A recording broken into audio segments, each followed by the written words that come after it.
There she is, the woman of the hour, Caitlyn Clark, arriving to Pelican Golf Club to compete in the Annika, driven by Gamebridge Pro-Am for the second, mixing it up with the best on the LPGA, including Nelly Korda, the 15-time winner. The narrative surrounding WNBA star Caitlyn Clark is consistently defined by high-octane performance on the court and a tumultuous, often hostile reception from peers and the organizational structure of it. However, when Clark steps off the hardwood and onto the fairway, the dynamic shifts entirely. Caitlyn's Indiana Fever teammates, Sophie Cunningham and Lexi Hull, no doubt to have a good time in the game we love, and we will follow along for the next 3 hours right here. Her high-profile participation in professional golf events, specifically the LPGA and PGA Tour Pro-Ams, does not just provide an entertaining off-season diversion, it acts as a stark, unavoidable point of contrast that exposes the deep structural and cultural resentment festering within the WNBA. Her success in a completely different, traditionally male-dominated domain has served as the ultimate external validation, igniting what observers have deemed a predictable jealousy storm that reveals a league struggling to capitalize on its generational talent. The current defining storyline of the women's sports economy is rooted not in a basketball game, but in a series of golf tournaments. Caitlyn Clark's return to the Pro-Am circuit, including appearances at the Annika driven by Gamebridge at Pelican and the PGA Tour's RSM Classic Pro-Am, was far from a quiet local charity event. It was a major broadcast moment. The LPGA event in Bel Air, Florida, demonstrated the star power Clark commands. Her round in the Annika Pro-Am was broadcast live by the Golf Channel for 3 hours, with an encore presentation following. This level of dedicated, sustained media coverage is precisely the exposure the WNBA often struggles to generate outside of high-stakes playoff matchups. Clark's presence was confirmed for the second consecutive year, having played previously alongside tournament namesake Annika Sorenstam and current world-ranked star Nelly Korda. The visibility attracted massive crowds of spectators, who included numerous young girls donning Indiana Fever jerseys and holding signs supporting Clark.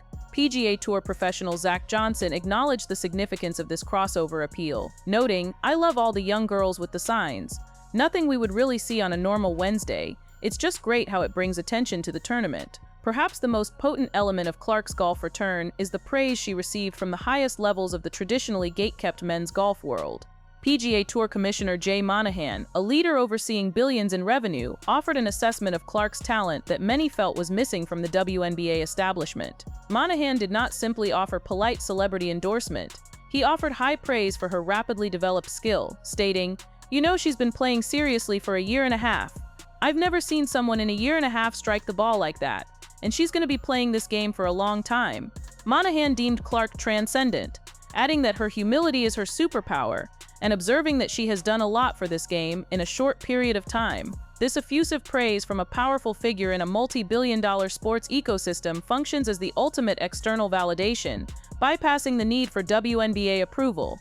Clark's ability to drive viewership in entirely other sports, specifically one as historically exclusive as professional golf, confirms her status as a cultural revolutionary icon. This cross-sport success fundamentally alters the athlete's power dynamic. Clark is demonstrating that she does not require WNBA endorsement or relentless internal promotion to secure massive value, which increases her leverage over the league and, crucially, sharpens the sense of resentment from players whose platforms remain tethered solely to the WNBA infrastructure. Further highlighting the duality of Clark's reception, the golf course served as a stage for genuine, unreserved internal support. Unlike the external criticism, Clark was actively supported by her Indiana Fever teammates, Sophie Cunningham and Lexi Hull, who served as her guest caddies during the Pro-Am.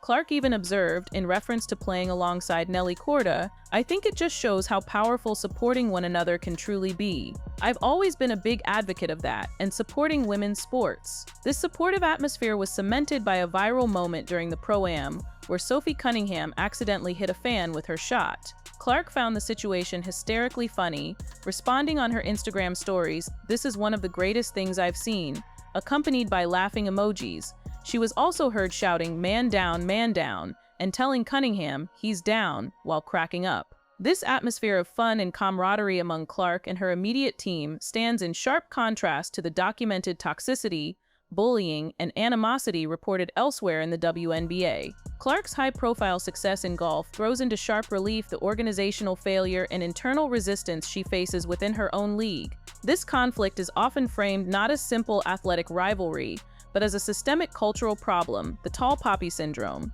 which is defined as aggressive behavior used to cut down those who achieve superior success, discouraging people from striving for excellence. The narrative perpetuated by certain veterans and commentators suggests that professional women's basketball has become a cesspool of mediocrity full of women gatekeeping, so the sport can't change. This perspective holds that established players view Clark's disruptive talent as a threat to the existing hierarchy and salary structure. The existence of deep-seated animosity is not merely speculation.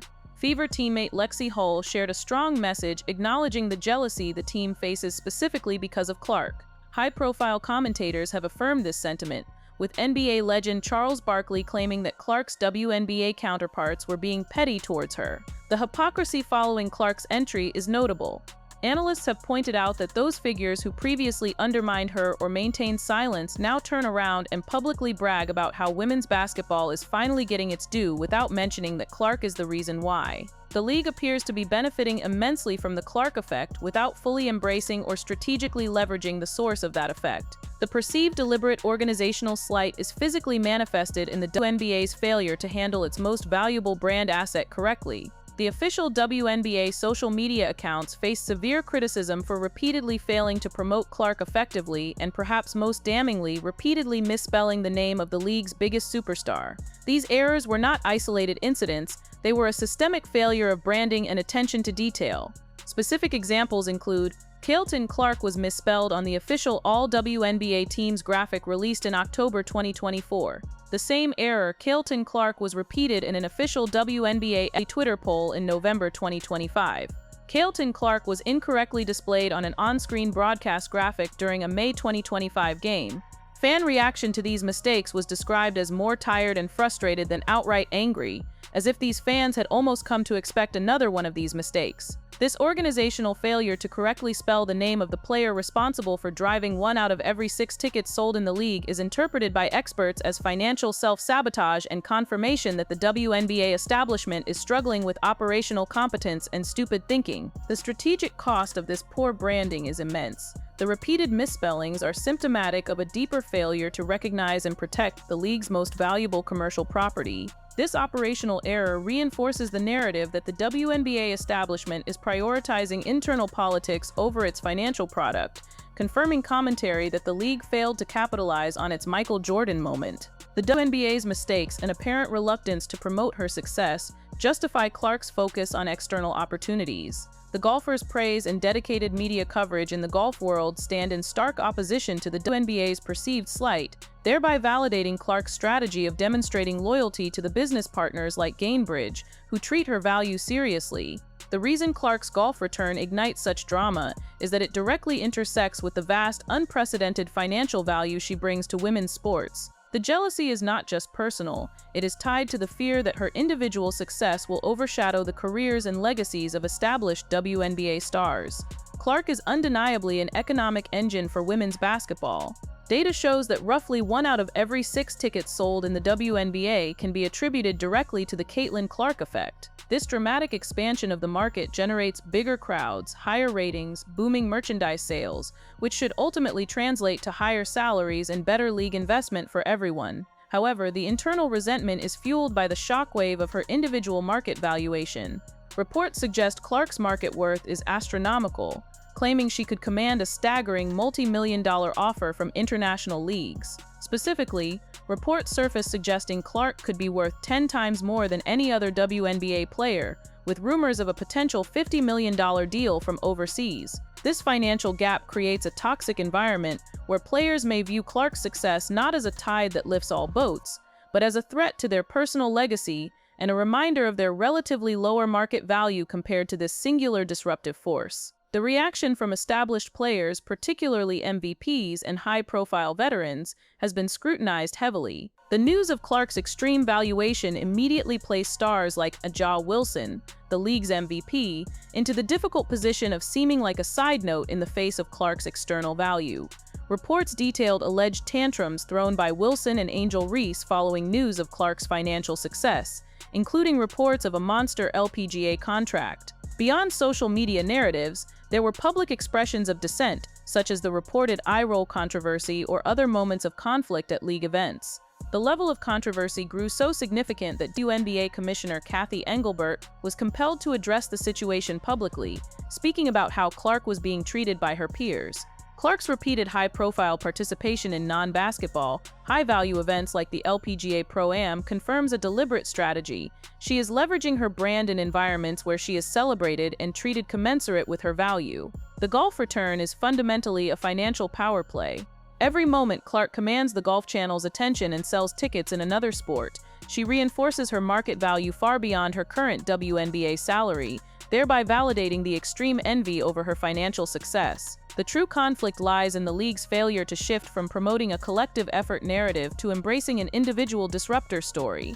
This strategic misstep results in veterans attempting to cool down the one player who is already rewiring the system, which is widely regarded as catastrophically poor brand strategy. In the face of relentless criticism, organizational snubs, and peer jealousy, Clark has maintained a strategic composure, leveraging her public image and external opportunities to solidify her status as the blueprint for modern athletic success. Clark's public persona is consistently framed by analysts as possessing humility, coupled with a killer instinct on the court. Her handling of the golf attention demonstrates this balance. While the PGA commissioner deemed her talent transcendent, Clark herself attempted to downplay the professional implications of her golf hobby. She jokingly clarified that the speculation about her turning pro was not serious. "Everybody thought I was serious. I was not serious.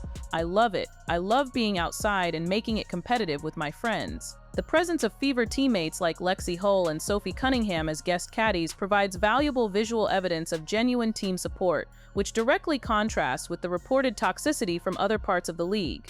The viral moment of Clark laughing as Cunningham hit a fan served to humanize her and demonstrate her ability to maintain perspective and professionalism despite the intense public pressure. Furthermore, Clark's decision to participate in the golf event was not random. She admitted that swinging a club in front of so many people was nerve-wracking, but the event provided controlled activity as she recovered from injuries that had previously limited her play. This subtle detail suggests her golf return was a calculated, controlled activity during the off-season, highlighting her professionalism and strategic use of downtime.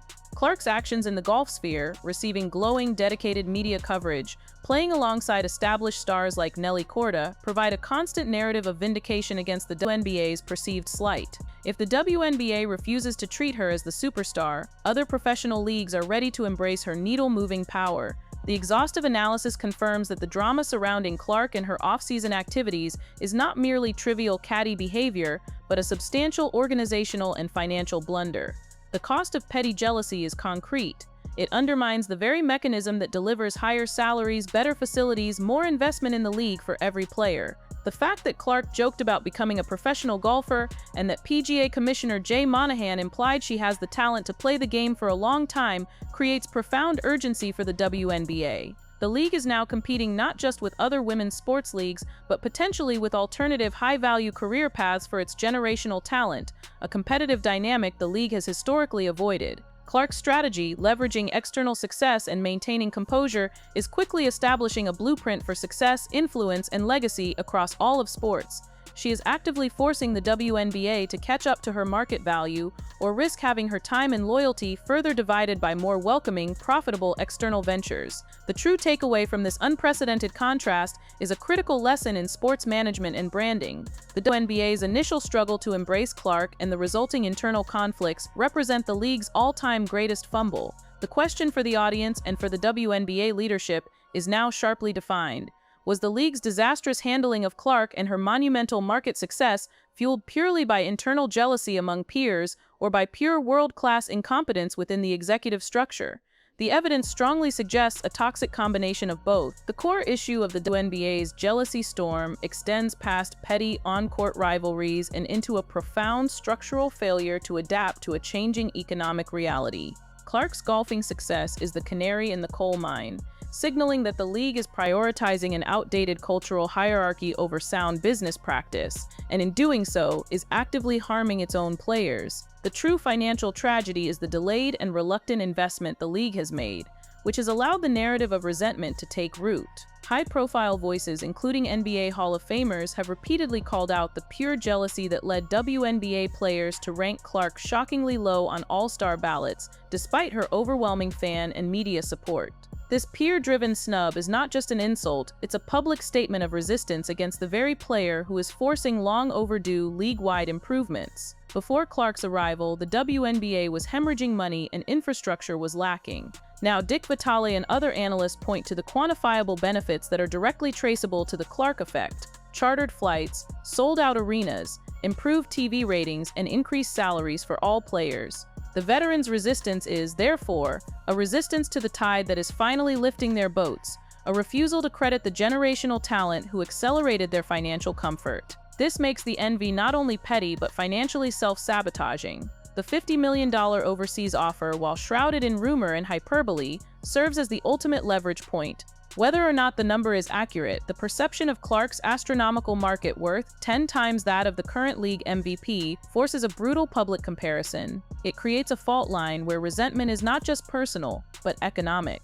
Established players who have endured decades of low pay and poor travel now find themselves as side notes in the face of a rookie whose external market value dwarfs their hard-won WNBA success. The visible pain and alleged tantrums reported from high-profile veterans are a reaction to a system that suddenly seems to value one disruptive individual over the collective legacy they work to build. Clark's return to golf, particularly alongside an LPGA star like Nelly Korda and under the dedicated gaze of the Golf Channel, is a strategic masterstroke that weaponizes this comparison. By dedicating 3 hours of live, positive coverage to her recreational golf game, the LPGA offers Clark and her brand the exact validation, the sustained, respectful spotlight that the WNBA's official channels have repeatedly denied, even going so far as to misspell her name on official graphics. The WNBA leadership's passive response and alleged incompetence in branding their most valuable asset validates Clark's decision to focus on business partners like Gainbridge, who sponsor both her WNBA team and the LPGA event she plays in.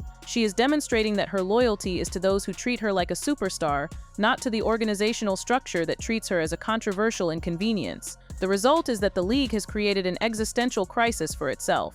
The WNBA is now effectively competing against the possibility of its generational talent choosing a high-value career path outside of professional basketball, a path where she is unequivocally celebrated. Clark's continued rise, coupled with the league's failure to fully embrace her, solidifies her blueprint for success. Leverage your external value, maintain professional composure, and force a reluctant league to catch up to the financial reality you created. The golf course is the perfect stage for this power play, showcasing Clark's brand strength without any of the WNBA's internal conflict or organizational chaos.